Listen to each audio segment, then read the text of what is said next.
everybody. Welcome to the Clydesdale Fitness and Friends. My name is Scott Schweitzer. I am your host and I am the Clydesdale. We like to do fitness and these are my friends. I got Amy and Kat from the normal crew and we got our special guest back again. Now third time on the podcast, Patrick Clark from the Morning Chalk Up. It's like on the Saturday Night Live when they have the 5-time member, we need to get you some kind of special thing for when you're the 5-time guest on here. He'll get the smoking jacket with the number 5 on it.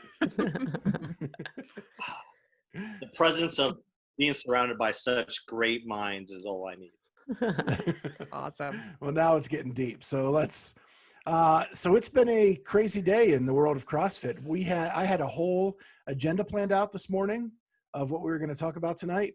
And that is in the trash right over there. Because we have a new owner with CrossFit. Reactions? I'm stoked. I'm super excited about this. This was the pie in the sky. And I can't believe it. It was delivered. I mean, I think there's still a lot, we're all trying to kind of process and kind of see what's happening. This happened very quickly. Obviously, I think this has been in the works before we've known and been aware of things, but this was the pie in the sky I was hoping for. I think it was a great announcement that Eric is going to be, buying CrossFit, taking over as CEO. I think it's great. I'm excited. It happened so quickly too. Really tremendous and unbelievable. I really don't think, I know in my heart of hearts, I never thought that Greg would sell the company. And I know, a lot of other minds in the space were saying the same thing. The chances of that were so slim. So the fact that this has happened with, in the matter of 3 weeks is pretty awesome. It's very promising. Yeah. I figured he was going to sell. It was just a matter of when. And with all the news that came out through the New York Times, I figured it was going to happen a lot quicker than it normally would have. Everyone knows Greg as a very, abrasive person, but, he is a very intelligent person too. And I think if he would have held on, like most people thought he was, where he was just going to burn it down, that, it would have destroyed his legacy, and CrossFit is his legacy. And as long as CrossFit's alive, he's still relevant. So, seeing him sell, well, I wasn't surprised. Seeing him sell that quick, I was surprised. But in light of everything that happened with him over the last week, at the same time, I'm not too surprised. Yeah, I'm kind of with you. It's kind of funny, though. The reason that everybody was upset was because he was the sole owner. But turns out that actually made it easier for him to sell this quick. There was no board of directors that they had to go through. There was no voting. He could just sell on a whim. Now, this is not official till next month is what I understand. And I don't know what the exact date of that is. But everybody has released statements. In fact, what I'll do is I will put the Dave Craft. Oh, go ahead, Amy. I was just going to say, yes, it's not totally official, but we also have to realize, Eric is a businessman, as is Greg Glassman. They would not be making this kind of announcement if it was not this far into it. If it was something that they had to be like, oops, too soon. I think we need to respect that they are businessmen and understand that. I don't think an announcement would have been made unless this has already really kind of through a lot of hoops so far. Coincidentally, it's no, like they said in the YouTube interview on Zoom with Dave Castro, is that this has been something that's going on for about 2-3 weeks. And like I said, coincidentally, it happens to fall in line when all this started happening with his comments and his email to Alyssa. And so, this is something that, he probably has been thinking about for a while. I mean, since he did that, it shows that he had some, what do you want to call it? Some sense. Yeah, exactly. Some sense that he did something wrong and that instead of burning it down like like most people thought he was going to do, he's like, well, I can still save my my baby, and at the same time still make some money off of it. Yeah. I think a good point is what Amy has said in past podcasts is that, it took people to stand up for us to get change. And with people saying that the only way they were coming back is if Greg sold, maybe that got to him right away. And that's when he looked, or he was at least approached with the idea. I don't know if it was, I mean, yeah, obviously the community standing up, whether it be the athletes, sponsors, and a community. I think it was all a combination. And I don't think it was really their words, it was more the hit that he took. I mean, think about it. I mean, that just one day, Sunday and Monday, he lost probably easily like $10 million, between just affiliates and, Reebok and all these other sponsors, Rogue, kind of just stepping back. I mean, that's a big paycheck. That's a lot of money taken out of your wallet for a tweet and an email and a couple of Zoom calls. So yeah, I think that made him realize that, okay, this is some serious stuff I just did. And, and then he's like, okay, let's find someone I could sell this to. I think this was the only positive way out for him. Yeah, I think you're right. As long as you're sane and looking at it, I think we just didn't have the confidence that he was going to look at it as a sane individual. But he did. Yeah. So what I'm going to do here is the day kind of started with a post on Twitter from Dave Castro, and I'm going to put that up on the screen now. And this was the announcement that Eric was going to be taking over as the new CEO and owner of CrossFit. And I'll let you read that for yourself. And then I'm going to put up on the screen here Eric's post kind of stating, and that was done on Instagram, stating that he was taking over as CEO and owner, and very eloquently written. I mean, I don't know if a statement could have been better written for the situation that CrossFit was in.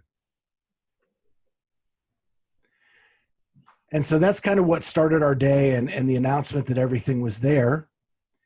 And so then we moved on to trying to find out as much as we could about Eric Roza and what he has done in his past. And so he actually started a company called Data Logics, and 80% of the top 100 marketers and all digital publishers used his company for their digital media storage. And he ended up selling that company to Oracle for $1.2 billion. Yes, with a B, $1 billion. That's no dummy. And so that leads us to believe that he did this all on his own. He did not need investors, but that's an assumption too. Unless, Patrick, you know more about that. I've tried to find. I think the best play of that is, like, not only did he sell, but he stayed on as a senior vice president. So not only was he was still collecting a paycheck, so he was still holding a title. So not only did he sell, most people when they sell off, they're done with it. I mean, they sell it, they're no longer part of it, and that shows you how important a piece, not only him, but he was just as much as a brand and a part of that company, Data Logics, than he was more important to them as a person, not just the property he has, but also him as a person. So that just shows you that this guy is he has a lot of value in him. Not only is he smart, but he knows what he's doing. And what a lot of people don't know is Oracle has been around for a long time as a database software, running software or running databases from behind the scenes. What he was senior vice president of was Oracle Cloud Storage, which was a brand new company when he took over that senior vice president role, and he grew it to $10 billion in 4 years. Yep. So that's a pretty pretty awesome track record in the business Let's go. world. It was that Michigan education. Okay. Listen. This was the one part I was reading everything. I'm all in. I'm like, this is it. And then I saw it. And Scott was reading it to me, my husband. He was like, we can't. We're out. He went to Michigan. I'm gonna try to look past it. And he also went to Stanford, got his MBA from Stanford. That is not a small feat for anybody in the business world. That is a highly acclaimed master's of business there. And then he retired in 2019 to spend more time with his family and do the things he loved to do because, he was balling for a couple years. He's a baller, that's for sure. Well, here's what I was talking about earlier, Scott. I love the fact that he talked about this today. He has always dreamed of running this company, right? So he's been involved with CrossFit for over 10 years and, he's got all this money to play with. And when he initially opened up his box, like Amy said, it was a labor of love. He didn't have to do it. He just wanted to sort of spread the methodology and get more people involved. He talked about how his mom, before she died, found CrossFit and was doing it. And, really surreal for him to be now at the helm of this business that, he probably 8-9 years ago thought, God, wouldn't it be cool if I could run this? So really found that opportunity, jumped right in, and seems like, at this point, like, a perfect fit. I'm super excited. He's doing what we all want to do. Anyone that's owned an affiliate or been in a box, well, man, if I was running CrossFit, if I had X amount of dollars and I could buy CrossFit, this is what I would do. Mm-hmm. So that's the great thing about him. He's one of us. He's an affiliate owner. He just happens to have a little bit more, money than more cash, right? Yeah. But that's where I love the hire and his mentality. And if you listen to that interview, I mean, none of it, just everything seemed like it was from the heart. Everything, like you said, labor of love is the best way. He used it as the best way to describe it. And it's that's what ultimately we want to do. We all want to work hard so that way we can enjoy what we want later on in life. And he's doing that and I think we're all going to benefit from that. At least I hope we do. The part that is also I find really comforting is that, yes, CrossFit means a whole lot more to all of us, like personally and all of that. But as a business of CrossFit, as he even talked about, as a brand, the fact that he is coming at this with business experience is much more comforting than thinking like, okay, yeah, here's somebody that can just kind of step in and run things. But this is business savvy experience, which to me is really important. Well, it's like go ahead. No, he's going to bring this methodology into modern times too, right? Like it really hasn't evolved at all. It's been the same lecture, the same, journal articles and granted they're timeless, right? You can't really change what's been established. But there needs to be a little bit of modernization to the process, to the affiliates, to the methodology, to the execution of the methodology and all that. And I think that innovation is what he's going to bring to the table. And it's going to be super cool to see. When Greg first started CrossFit, it was, as I described to you guys earlier, it was a Huffy mountain bike, right? Not even the best mountain bike. And it had to be developed. And he had the business acumen to ride a Huffy mountain bike. Now it's an F-14 fighter plane, and Greg didn't have the acumen to run something that sophisticated. The business grew exponentially over 20 years, and now it needs a pilot. It needs a pilot who can run that complex machine. And that's what we got.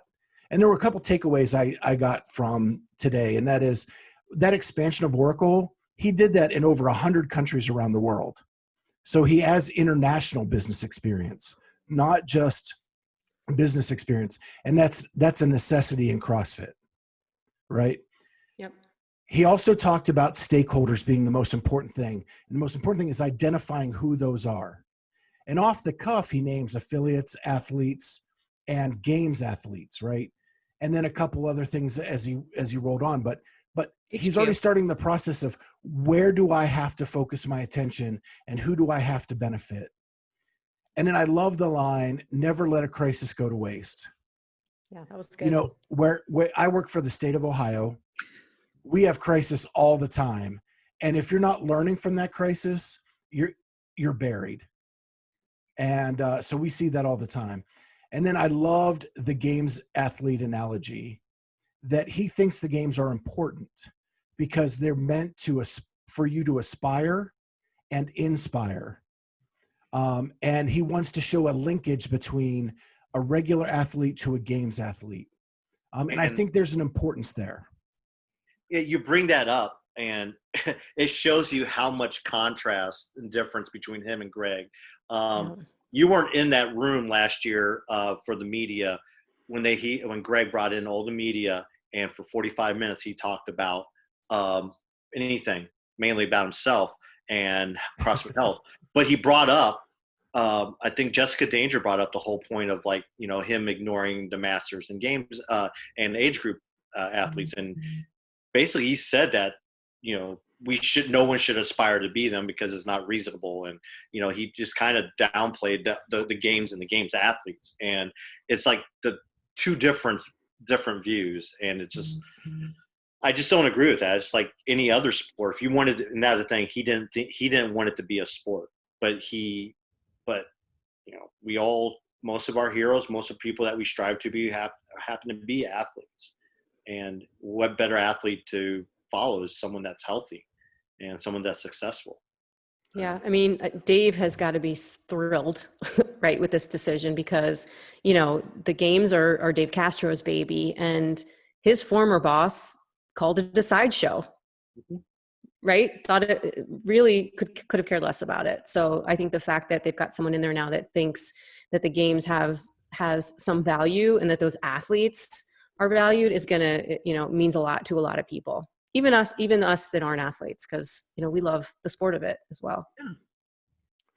What I know, I had a hard time finding more information about Eric. You know, you want to know as much as you can going into this so you can kind of predict the future. But one of our former guests is actually a member of CrossFit.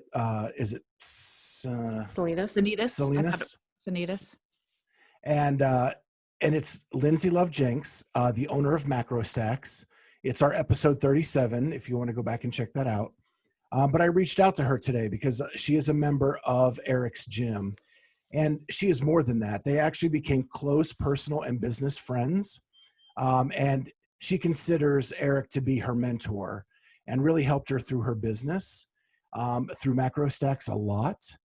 Let me find this real quick. She sent me a couple quotes, and I don't want to misquote her. She said that I am sure change will be hard. I know he won't hesitate, but at the end of the day, I am confident he is the best fit for this job. And that's someone who knows him very intimately as a businesswoman, and him helping her through her business and working out at his gym every day. So she is confident that he is the right selection for this job. Mm-hmm. It was interesting watching the Instagram feed today. Kat even sent us a little video of this happening, but even at about 10:45, we, you know, found him on Instagram and saw how many followers he had, and now we're almost to 50,000. It was about 10,000 when we were on there. It's about 50,000 followers now. That might be the fastest growth I've ever seen on an I was Instagram. literally just watching and refreshing, and it just kept going up and up. It was so cool to see. I even said something. I started following him, and he had like 7,500 followers. Okay. And within within a couple minutes, he was above 10K. I was like 2,000 when I was on there, and then and it's so funny because during that time, the people he follows have only gone up by one. Yeah. You know who that one person is? Dave Castro. Okay. Wow. Follows Dave Castro now. Okay. But before that, the mutual people we're following is that I recognize as Fraser and CrossFit. Those are the only other two. Everything else were just they were his friends or associates. Yeah, I'd be curious to see what his account looked like yesterday, because I think he just deleted everything. Yeah. Oh, you think? I thought maybe he had one before and just deleted everything. Yeah. You know what? Speaking of Castro, I'd like to know what his role is going to be now. Right? I mean, currently he's CEO, and then when this happens, Eric's going to be CEO. So are they going to make an announcement about what Castro's role is? Last week he came out and said, this will be my last year programming the games. I think anything said, and that's one of the questions I had too. Anything said between him becoming CEO and today, you have to take with a grain of salt because there's a new owner in town. Yeah. And he's going to have a different philosophy and a different view. And we don't even know if Dave is a part of that view or philosophy. I mean, you look at most sports, whenever they bring in a new coach or a new administrator, or in a college athletics, they bring in a new AD, they typically want to put their people in there. They'll keep some holdovers, but I'm sure with him and his background in running a corporation and, in a tech world, that he may not like some of the upper people that, a lot of people are claiming are toxic. I'm not saying Dave's a part of that, but there are other people in there at higher positions that he might not agree with, or he may not fit into his leadership style. So he obviously knows a lot of people. He's well connected, and he's going to put the people that he knows, that he's most comfortable with, in positions to succeed, so that way he can succeed. So we don't know if Dave's a part of that. I think it'd be a mistake if Dave wasn't in some way a part of that, especially within the games, even as a programmer or whatever you want to call it.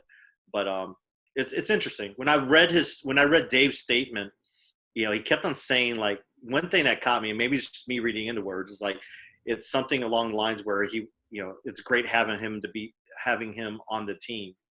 And I'm like, he's not on the team. He runs. He is. Yeah. He's your boss now. He's your boss now. Yeah. So, yeah. So it'll be interesting. I don't know if there's more. We don't know. I mean, all we know is that he is proposing to buy the company, and when he buys it, he'll also be CEO. How long that's going to be, we don't know. We don't know the terms. We don't know if it's 100% buy, if he bought 51%. We have no idea. We have no idea if some of it was contingent on certain. You never know that.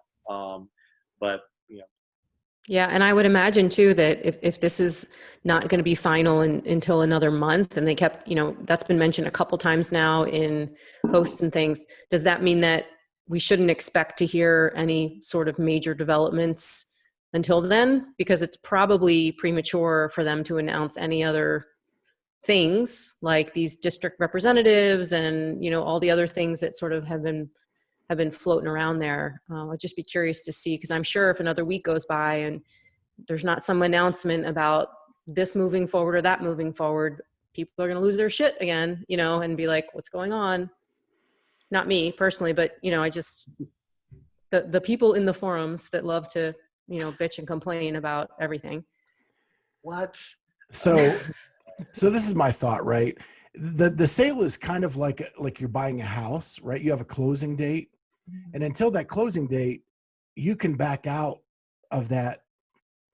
And so I think he has to be very careful because he doesn't want to do anything that is going to set Greg off. I don't think so.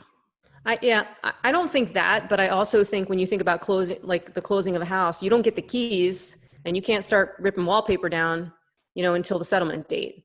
So that's kind of what I'm thinking. Like, I just want people to not expect, and if we do, great, but people should not be expecting anytime soon to hear what's next and what's the next plan and when is this person going to be selected and when are we going to hear about the staff and what's Dave's job and all these things that we have questions about. I think it would be irresponsible of us or irrational of us to expect those kinds of details until it's signed and sealed and delivered. That's all. And plus, there's also the wild card in all this is Greg. We don't know what's going to go on between now and then and Greg. What if something, there's a lot of stuff out there about Greg right now, and right. I'm sure there's more. Exactly. I mean, if more stuff comes up, who knows? Maybe it hurts the value even more, the brand even more. That he may seem like he may not even think it's recoverable. So I don't know. Well, and the one thing that I think is probably working in Greg's favor right now is all this is distracting everybody from the New York Times article that came out this weekend. And that stuff still is being alleged. And that's still being directed at Greg. And so what happens to that? Are these people going to come forward still? Maybe they never were. I don't know. But we have to remember, it didn't start with the New York Times article. True. It started with Stump's podcast. And what did Stump bring up? NDAs. Yeah. Well, Right. yeah, that was the other thing I was wondering. So with Eric coming in, are all those, I would love for him to come out with like, hey guys, all those NDAs, throw them away. Like, Hey, we're Nicole, done. come back. Let's bring it on. Let's talk about it. It Yeah, depends that on would what the be- contract says, though. The Right. NDA could say, no, you can't speak about Greg, or you can't. Mhm. Yeah, I don't know. It's going to be interesting. Yeah. It's been interesting. It's been True. crazy. It just keeps on getting crazier and crazier. I mean, Just like 2020. I know. exactly. What's going on in July, We're not even halfway through. Well, almost, but seriously, jeez. Well, one thing I think he seems like he's very open. He brought up the media a couple times, and he also even name dropped Morning Chalk Ups. Well, yay for us. But it seems like he's a little bit more media savvy in terms of letting the media be the media. And I think Greg was actually doing that. But I know, before with CrossFit having their own media department, they controlled the media, and I think he really wants the media to get involved, whether it be podcasts, vloggers, media outlets that cover CrossFit. I think he wants to use that as an extension to expand the brand and make it more worldwide. So hopefully that works out. I mean, When it sounds like you won't have to have your doctorate to interview this guy either, because I mean, the only person that I've ever, it's very hard to get a good interview out of Greg because he just kind of goes off on tangents and he's hard to control. So that was always, difficult to even get him to speak. Although in the YouTube live, I did learn a new word. Oh, An alpinist. alpinist. An alpinist. Oh yeah. Is that someone who climbs mountains? It is. Yeah. With oxygen or without oxygen? Yeah. Yeah. Alpinist. So did anybody else notice during that YouTube that Dave was wearing a Reebok sweatshirt? And do you think that was done intentionally? Wasn't Eric wearing a Nike sweatshirt or no? I don't know what he was wearing. He was wearing a pullover. I don't know what it was, but I did notice, Dave's, and what I did notice, it was the old Reebok logo, which Reebok is now going to. Right. So they, if you notice, they got, especially on the last two iterations of the shoes, they've gotten away from the triangle. You're right. Yeah. So, Interesting. so it wasn't a throwback sweater. It looked brand new, or hoodie, and it was the old the classic Reebok logo. So Yeah, they've got to mend fences with the sponsors as well, which he did not mention as one of, just off the top of his head, as one of the stakeholders, but they are a very important stakeholder. Yeah. Mm-hmm. So any last comments about our new CEO? I mean, I'm just curious to know, what the relationship is going to be with Rogue going forward. I think that's going to be telling, and I want Nicole back. Same. That's all. Love Nicole. Yep. I think that's pretty universal. Yeah. But we'll see. Hey, even so I've been trolling the internet today just to kind of see what people's responses have been. I honestly have actually been quite busy with my work, so I haven't been able to be on her as much as I wanted to, but I did see like Julie Fouché comment that she was super excited. And she, did hashtag I commit to CrossFit. So I'm interested to just kind of see some of our other, OGs kind of respond to this.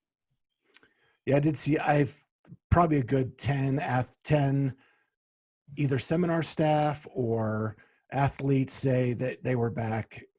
And there's something really, if you want to see something funny, BKG Yeah. posted a really funny video on Instagram about his reaction. Okay, cool. The Wolf of Wall Street one. Yeah.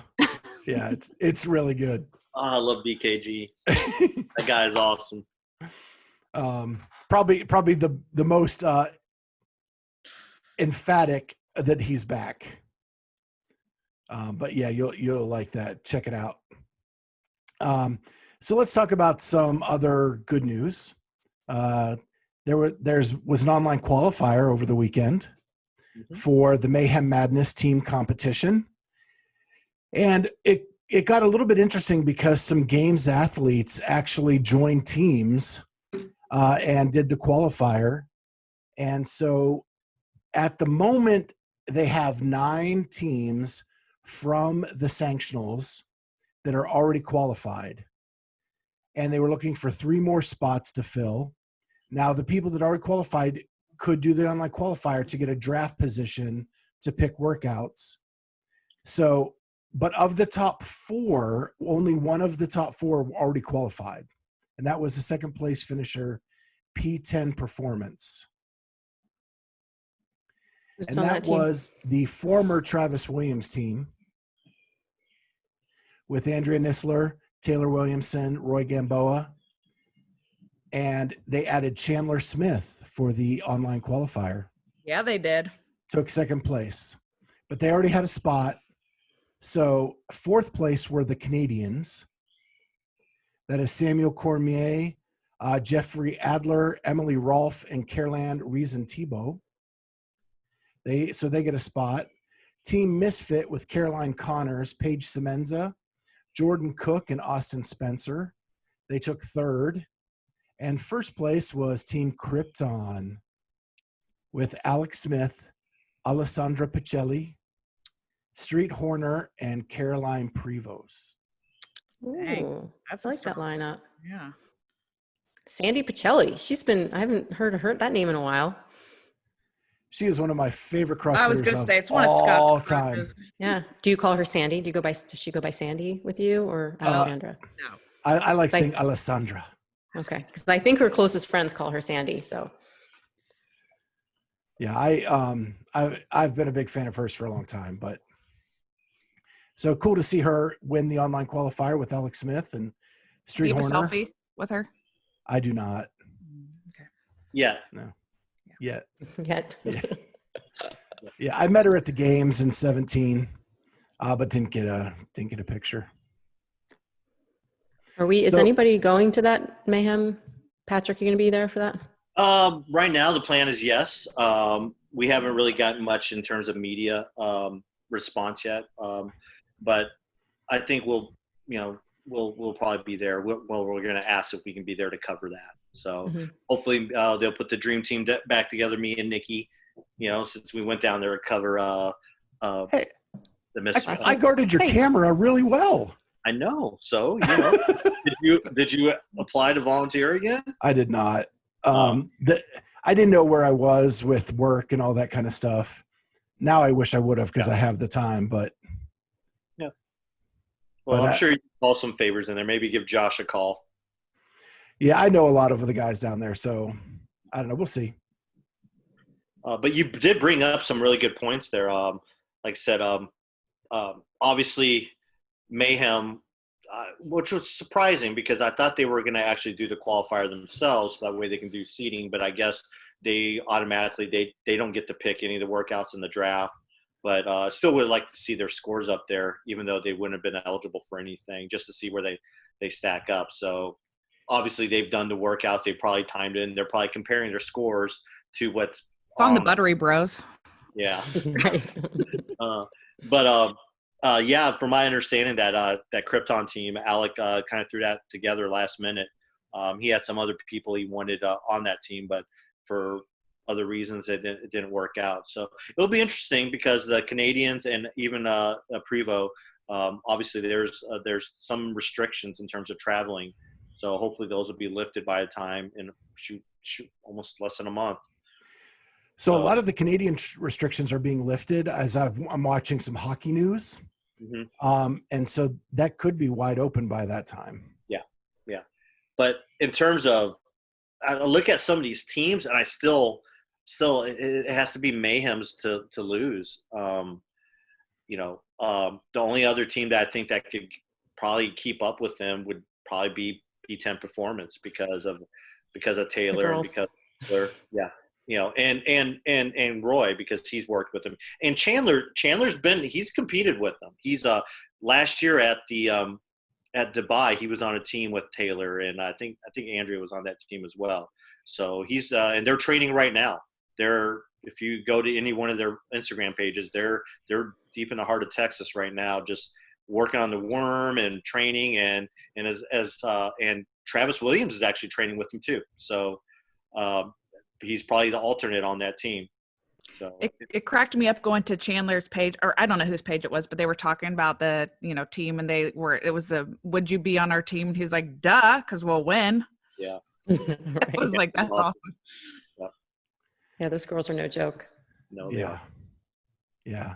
They're probably the only females that can compete with the Mayhem females. Yeah. And maybe even better, to be honest. They've been together for so long. Yeah, I think with them is individually. If it was just like a 2-on-2 women versus women competition, I think they would hold the advantage over the Mayhem, just because of they're really good, and that's not taking anything away from Tasha or China because they're obviously pretty awesome themselves. But when you get all four of them together.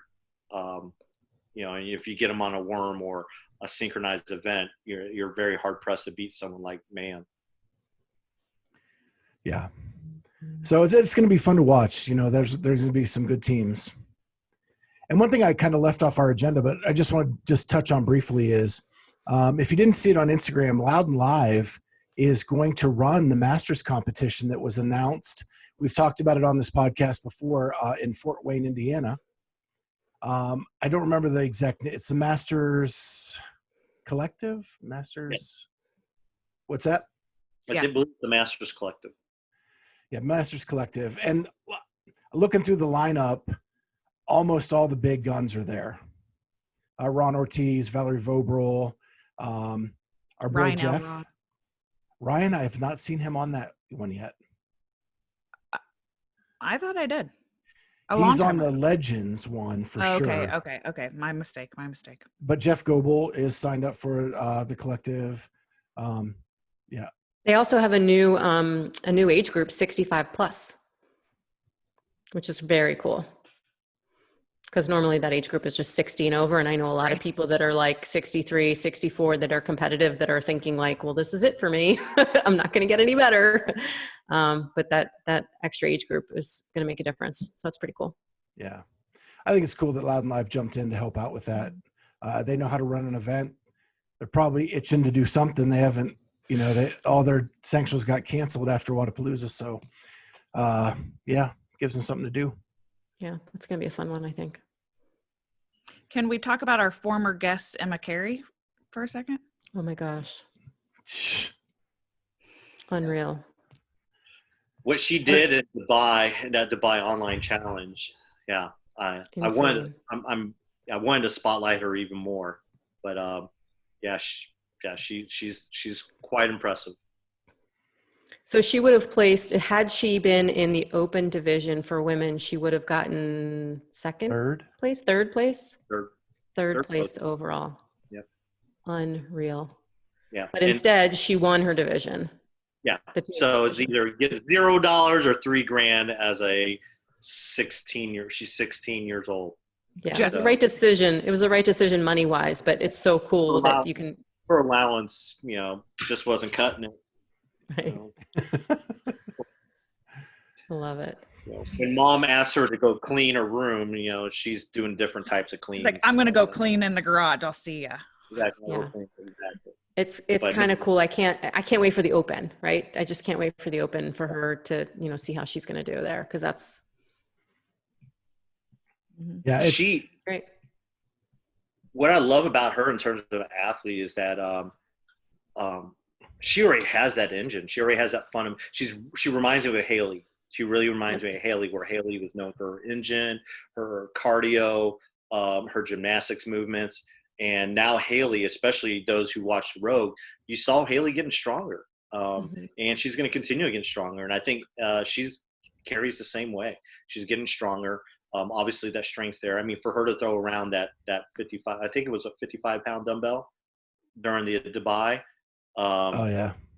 Yeah, it's or it was either, I don't know what it was, but they all had the same weight. But for her, she actually had the top time out of all the women in that first workout. And to see that evolution.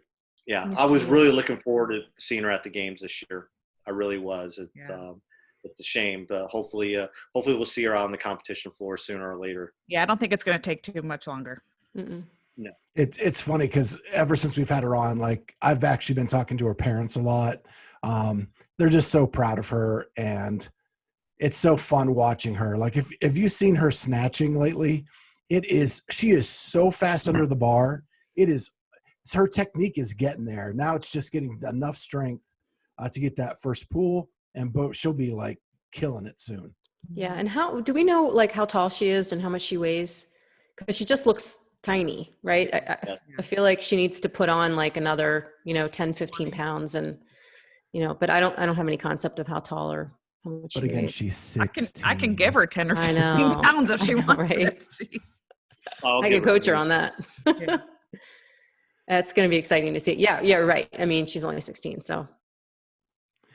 All right, so let's get to the fun part of our week. And it's our stupid question of the week. My favorite. Stupid question of the week. And it is, if you won the lottery, where would you have your first meal?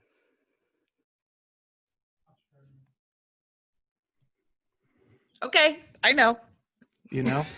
Australia. That's not a place to eat. That's a country. Yeah, I'm going. I'm going to Con go there. Porter's house? I'm going to go to Con Porter's house and eat outside of it. Taco truck outside of Con Porter's house in Australia. Okay, there you go. You better bring some ciders with you. You like ciders. I'll bring whatever. I'm there. I won the lottery. I'll bring him a keg. I'll tell Con that. Okay, please do. He already said he'd come do some IPA shopping with me in Columbus, so. There you go.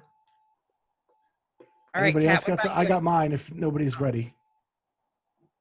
Go ahead, Scott. Go.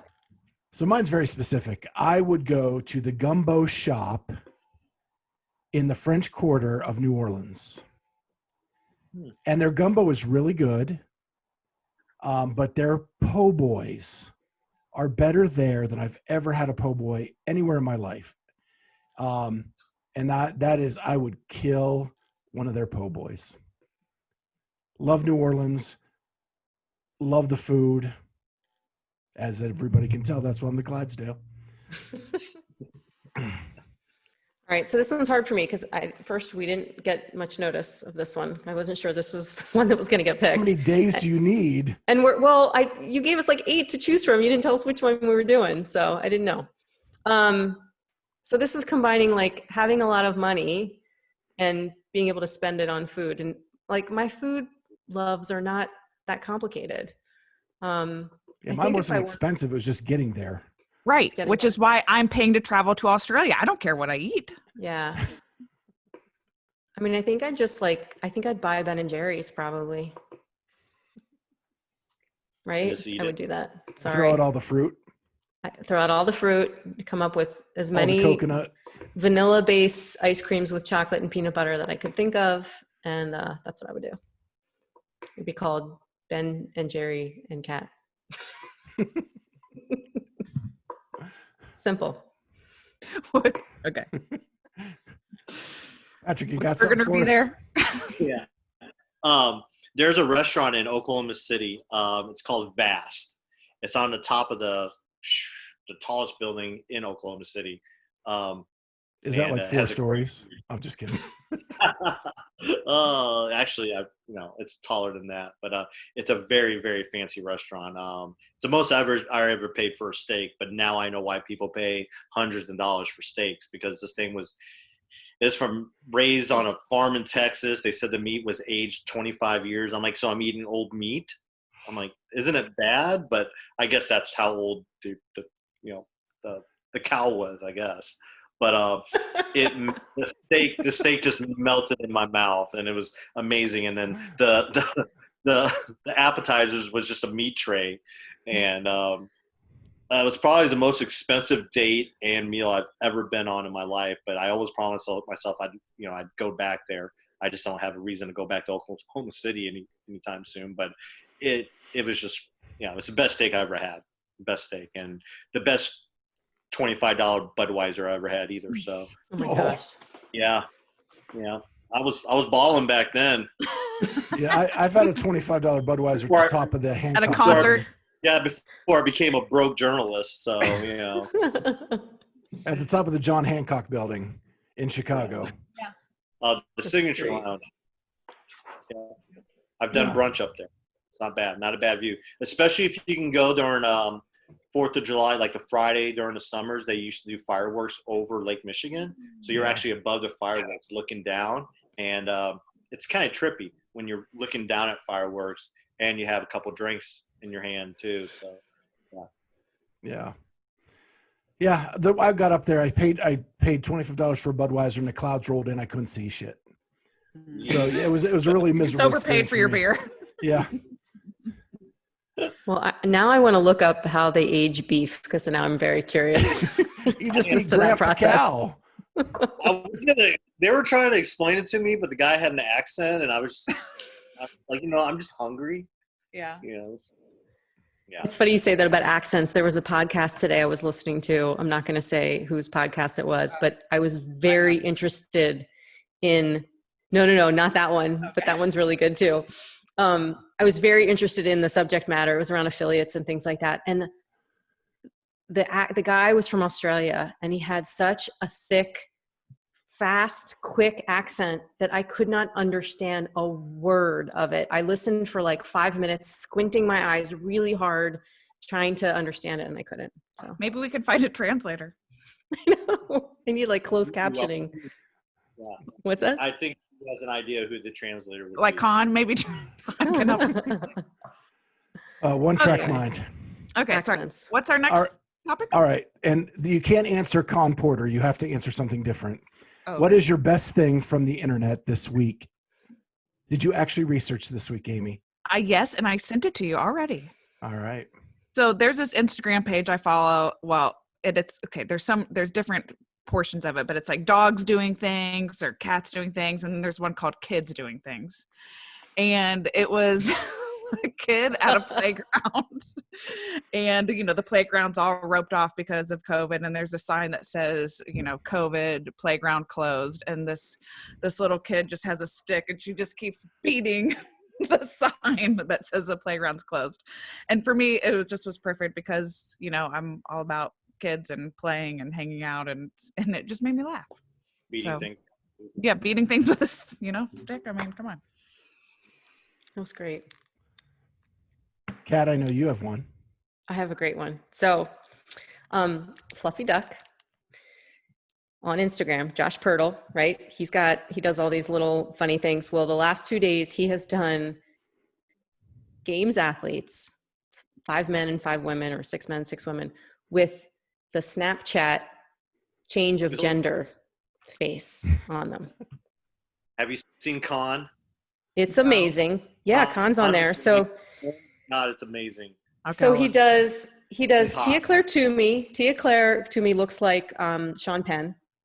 And they got Jamie Green, Sarah Sigmund's daughter, Camille, Brooke Entz, Brooke, yeah. Annie Thor's daughter, Katrin, Brooke Wells, Cara Saunders, and Cary Pierce. Cary Pierce looks like Kirk Cameron. And then, so that was yesterday or today. And then he does Matt Fraser, Noah Olsen. Yeah, Noah's And is it's just great. funny because you see these very feminine faces like juxtaposed on this like, hairy chested body. Donor. BKG, Scott Panchik. The funny thing is that I knew most of these without having to like look and see. James Newberry I didn't get. James Newberry actually looks really cute. Jacob Hepner, Vellner, who you can't miss, Chandler Smith, Tom Porter, and Lucas Hochberg. So good. So good. I mean, wait, hold on. I'm going to show you. Hepner and Khan did not, I felt awkward looking at those two. This is, look at Con Porter. No, I mean, look at Noah. No, Olsen. Yeah. Like, that is a beautiful face right there. Oh my gosh. You're right. That doesn't even look like that could be on Porter. So as a But special, like, wait, okay. Tia. This is Tia. He even wrote on there, I can never unsee this. Right? That's Tia. Just amazing. Okay, you're welcome. Here. So as a treat, Noah. Kat, we did it. Amy, and I did the filter, and I'm going to put them on the screen now. And if Patrick wants to do one and send it to me, I will add his in as well. Perfect. Patrick says he's good. And we're wearing we're wearing this in it, right? Like we did these today. Yep. Yeah. Amy's Wearing got the same band. shirts. The scary thing for me is I look just like my sister. I look like who do I think I look like? I look Kevin like James. Kevin James, isn't he like the King of Queens No, guy? you don't look Who's like that? Kevin James. I feel like I do. No, you look like an action star. So much fun. Okay. What do you got, Scott? What do I have? I'm going to go off theme.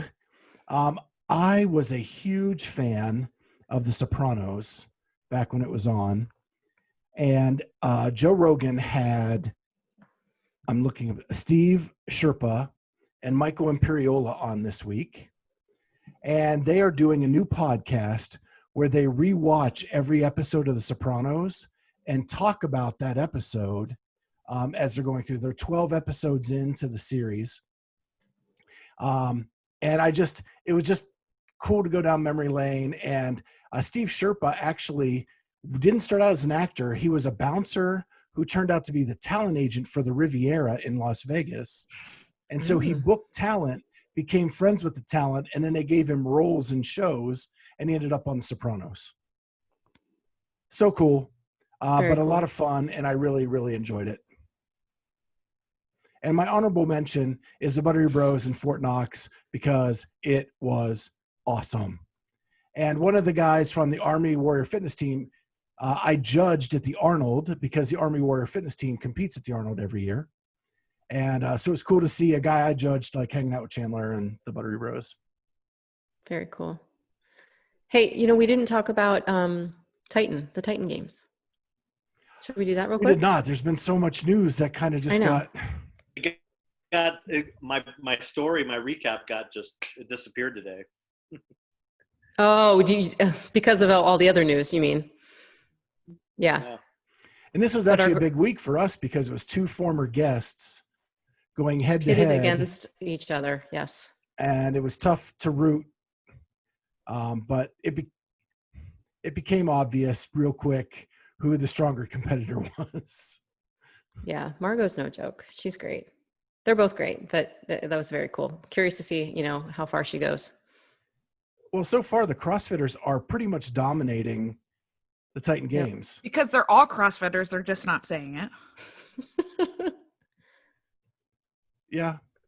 Yeah. Actually, one thing I did notice, if you go to Margot's bio on the NBC page, it actually says CrossFit coach. Okay. So just staying in her bio on the actual NBC page. So Yeah, that's a little understated, though. So I mean, yeah, because she's not even she's not even a CrossFit coach anymore. So, yeah, the craziest thing I saw on the internet, it wasn't even, I don't know. It's I'm going to change the tone here for a little bit. I think the craziest thing I saw was the whole Bubba Wallace thing. When I saw them, when I saw the Twitter video of the other drivers pushing his car out to the start line, I just thought that was just crazy to me, because I follow NASCAR pretty, I wouldn't say religiously, but like, as I'm not a novice fan, but I follow it, and to just see that much unity around NASCAR, it was just really, it was heartwarming, but at the same time it was just really awkward to see, because you don't, it's you think NASCAR, you think Confederate flag, you think good old boys, you think all that, and then to just see that happen, them all unite under someone like Bubba, who is just a great guy, and he's another example. We talk about the CrossFit community kind of standing up and making change. Well, he did that too. He did that for NASCAR, and because of that, he made a he bucked the trend. Here's a guy from Alabama who was raised in Alabama. He grew underneath the Confederate flag, and to go to NASCAR, which is their fan base is a lot of Confederate flag flying fans. To ask him to do that, and then for him to, despite everything that's happened, for him, the community to kind of rally around, especially the fellow drivers. I thought that was just a really cool thing to see. And it was, that was the craziest thing I saw. And, but it's crazy in terms of, it's a good thing. Yes. That people taking stands, people are being heard, and it's just not the CrossFit community, it's other sports as well, other walks of life. And hopefully people see that and they use that for inspiration to make further changes, especially in our community. So sorry to kill the mood there. No, that's awesome. That's a great one. Yeah. And I have to commend NASCAR, because I lived in Tallahassee for 4 years, and NASCAR's huge down there. To outlaw the Confederate flag at a NASCAR event you are pissing off a good chunk of your fan base. And they did that knowing that they were going to piss them off. Mm-hmm. And so NASCAR taking a stand and supporting Bubba and opening the gates to a wider array of people to come watch a race. Yeah. That was a huge stand, and they should be commended for it. Yeah. And I just like how things, this positivity and this inclusion is just permeating a lot of different areas, which is good, what needs to happen. I think that's bottom line. I mean, I think you could do a whole episode on your podcast about cancel culture, and people, they use that word such a negative. I mean, I don't even know where it came from, but I hear it so often, because if you ever read the comments and anything that Morning Chalk Up puts up, you hear that word a lot. Virtual signaling and cancel culture. But, good things have came from it. You can call it whatever you want, but, people are being heard. Things are being done. Changes are being done for the better.